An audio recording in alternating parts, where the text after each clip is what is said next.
انما کچھ نہیں سوائے اس کے کہ، اس ورڈ کو آپ یاد رکھ لیں گے کہ اس کا معنی کیا ہوتا ہے، کہ یعنی کہ بات صرف اتنی سی ہے کہ، یا آپ کہہ سکتے ہیں کہ کچھ نہیں سوائے اس کے کہ اموالکم تمہارے مال، و اولادکم اور تمہاری اولاد، فتنتن فتنہ ہے، آزمائش ہے، واللہ اور اللہ، عندہ اسی کے پاس ہے، اجر عظیم شاندار اجر، شاندار بدلہ۔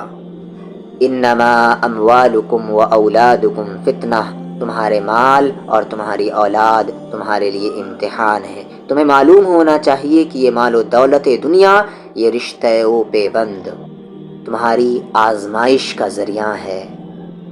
اللہ تعالیٰ نے انسانوں کے دلوں میں یہ محبتیں پیدا ہی ان کو آزمانے کے لیے کی ہے۔ اس کا تو اعلان ہے کہ میرے جس بندے کے دل میں مجھ تک پہنچنے کی تڑپ ہے، اسے ان تمام رکاوٹوں اور آزمائشوں کو عبور کر کے آنا ہوگا۔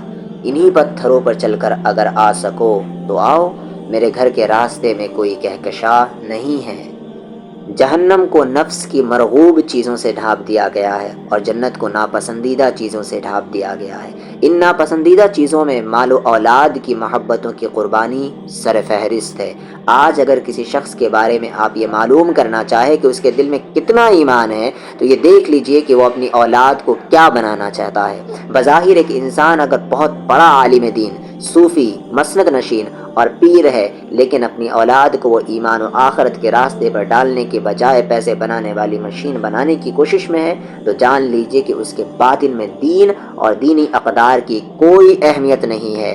اب اس سلسلے کی تیسری بات سنیے، واللہ عندہ اجر عظیم، اور اللہ ہی کے پاس اجر عظیم ہے۔ تمہارے اعمال کا اصل اجر اور بدلہ تمہیں اللہ سے ملے گا، لہٰذا کسی اور سے کسی اجر کی توقع نہ رکھنا۔ اولاد کے بارے میں بھی مت امید رکھنا کہ وہ تمہارے بڑھاپے کا سہارا بنے گی۔ ہو سکتا ہے کہ یہی اولاد جس کے لیے آج تم اپنا ایمان تک داؤ پر لگانے کو تیار ہو جاتے ہو، بڑھاپے میں تمہیں ٹھوکریں مارے، اور بعض اوقات اولاد کی زبان کی ٹھوکریں والدین کے لیے ان کی پاؤں کی ٹھوکروں سے بھی زیادہ تکلیف دہ ہوتی ہے۔ اس تکلیف کی کیفیت اس باپ سے پوچھے جس کا بیٹا اس کے سامنے سینہ تان کر کہتا ہے، ابا جان آپ ہمیشہ بے موقع بات کرتے ہیں، اس معاملے میں آپ خاموش رہیں، آپ کو کیا معلوم کہ زمانہ کہاں سے کہاں چلا گیا ہے۔